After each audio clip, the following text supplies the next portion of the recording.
In this lesson, we'll create a set of materials that would typically exist on a physical model. Now, before I start creating more of those materials, I just wanted to scroll through about 3 images to give you an idea of what I'm talking about. So when I say a physical scaled model, I'm talking about the ones that we create out of balsa and out of card and out of thin pieces of metal and sticks. So the render style that you have here is going to resemble one of these models.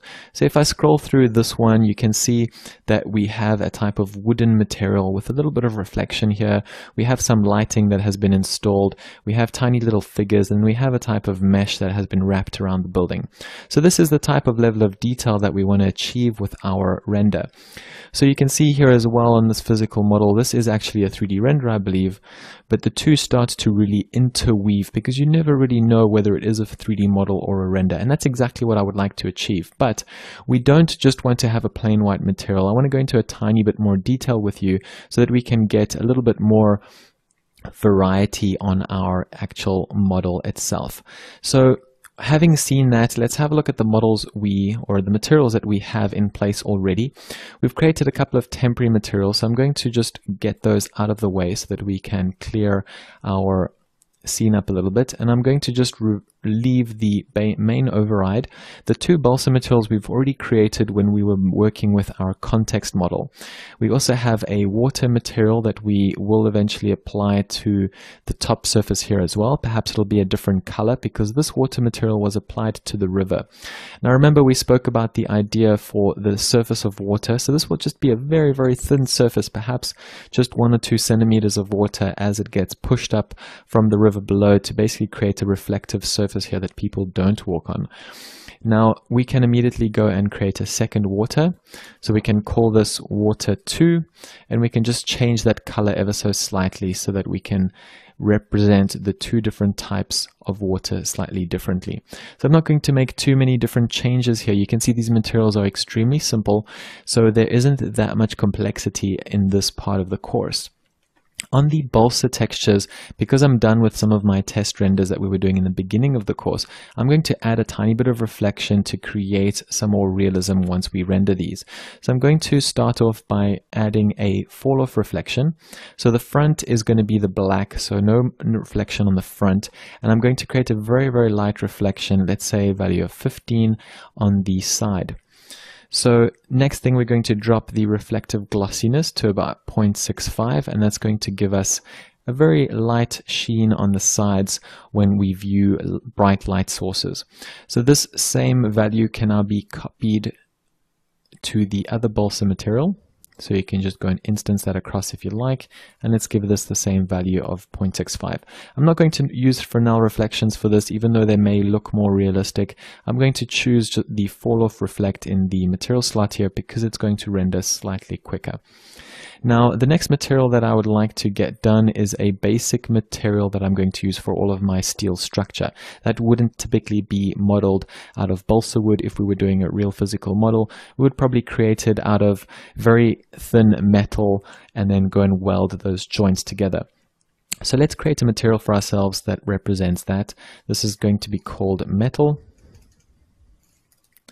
And let's create a slightly darker, slightly reddish material, almost one that looks like a dark copper. And let's create a little bit of reflection. Perhaps here as well we can create that reflection in the fall off to add a little bit more realism, even though we won't see that much of the difference because it is such a small object. Nevertheless, let's just go and use the fall off method again. So here I'm using a value of 30, and it's going to be a little bit more reflective, so perhaps 0.95. Perhaps I'll drop that down to 0.9, and we'll just see what that looks like once we start rendering. Perhaps let's go and just reduce the saturation and let's make it a little bit darker so that we can see it a bit better. We may also choose to go completely white. I don't really know what it's going to look like yet. So after doing a test render, I may go and take all of the structural elements and just make them white glossy. It may look better, but I am going to wait until I do 1 or 2 test renders before I make that decision. So the next material is quite an important one because the facade here needs to have quite a particular type of render in order for it to represent correctly. We want to make it look as though it is really an inflated plastic that has been applied to the building. So if I was making a physical model out of this, perhaps we would use something like a plastic that has been heat shrunk over a molded surface. So it's going to look like a thin plasticky type of material. So we don't want to go too translucent with this. We don't want to make it completely transparent. So let's create a translucent material that is going to resemble clear plastic. So I'm going to start off by creating a V-Ray two-sided material, and this is one that's going to give me a very accurate translucency value. This is a material that I would typically use for a leaf or a sheet of paper if you want to have a type of lantern effect with the light coming through. So for the front material, I'm going to choose a V-Ray material, and we can just give it a plastic name there. And I'm going to make it just off-white as well and give it a slight bit of reflection. I'm going to do these values just very, very quickly, and I'm going to adjust them later if I do see that they need some adjusting. I don't need a back material for this, and I'm going to just make it a little bit more translucent. As you go towards white, it basically becomes more and more translucent. So this is going to be called my plastic facade, and I'm going to now apply that to the facade layer. So click on the layer, click on the select highlighted objects, and it's going to apply that to all of that. Just make sure though that in your object properties that your visibility is set to 1, because we did go and use a little shortcut earlier on where we dropped the visibility of certain objects in order to make them look translucent as we were doing our crude test renders in the beginning. So then the only thing left to do is to apply these materials to all the objects. I'm going to do that in my own time before I start the next lesson, because you don't need to see me applying it to various things around the site.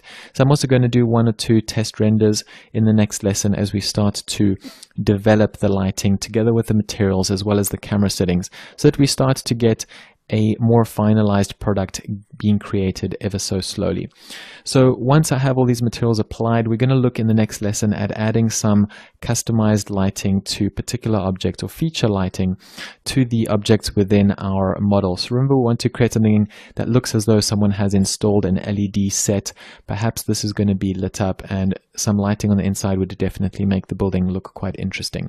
So we're going to look at all of those lighting elements in the next lesson. So hang around for that and give that a watch as well.